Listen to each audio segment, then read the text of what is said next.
बिहार की सियासत में नीतीश कुमार को राजनीतिक रूप से गलत होते पकड़ना हमेशा विरोधी दलों के लिए मुश्किल काम रहा है। 10 नवंबर को आए नतीजे में विपरीत जनादेश के रहते नीतीश कुमार मुख्यमंत्री का पद न तो नकारते दिख रहे हैं और न ही इसके लिए अधीन नजर आ रहे हैं। नीतीश कुमार कह रहे हैं कि एनडीए तय करेगा कि मुख्यमंत्री कौन हो, और ऐसा वो तब कह रहे हैं जब पीएम मोदी दिल्ली में हुई विजय रैली में कह चुके हैं कि नीतीश कुमार ही मुख्यमंत्री होंगे। आपको बता दें कि बिहार में सत्ता विरोधी लहर और विपक्ष की कड़ी चुनौती को पार करते हुए एनडीए ने बहुमत का जादुई आंकड़ा हासिल कर लिया है, जिसके बाद नीतीश कुमार का सीएम बनने का सपना साकार होता नजर आ रहा है। नीतीश 7वीं बार बिहार के मुख्यमंत्री पद की शपथ लेंगे, पर इस बार उनके लिए कुछ पहले जैसा आसान नहीं होगा।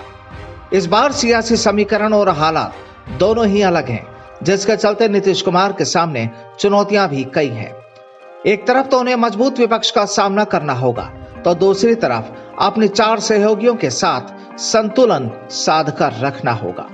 चलिए एक नजर डालते हैं, अगर नीतीश कुमार इस बार सीएम बनते हैं तो उनके सामने क्या होंगी चुनौतियां।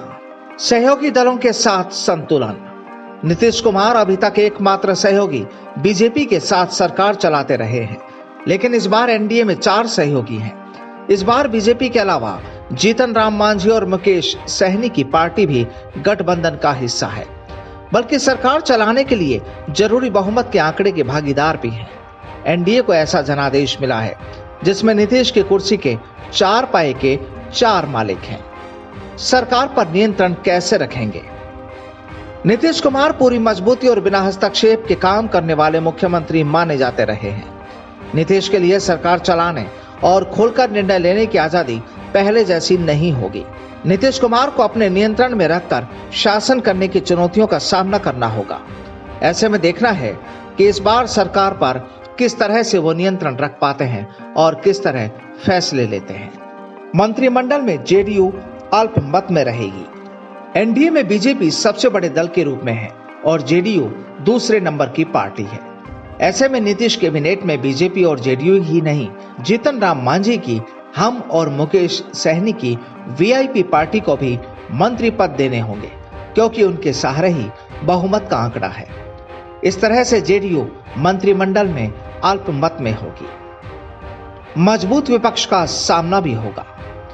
बिहार की राजनीति में नीतीश कुमार को पहली बार मजबूत विपक्ष का सामना करना होगा। इस बार विपक्ष में पहली बार उन्हें घेरने के लिए कम से कम 115 विधायक रहेंगे।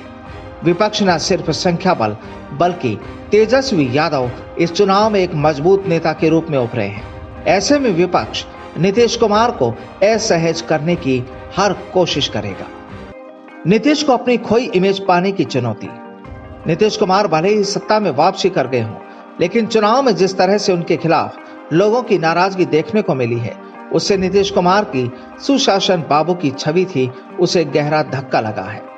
ऐसे में नीतीश कुमार अब जब सत्ता पर काबिज होने जा रहे हैं, जो उन्हें अपने खोई हुई सुशासन बाबू की छवि को फिर से मजबूत करने की चुनौती है। बहरहाल बिहार की राजनीति में हलचल तेज है। 15 नवंबर को एनडीए विधायक दल की संयुक्त बैठक होगी और उसके बाद आगे का निर्णय लिया जाएगा। Bureau report, the fact India.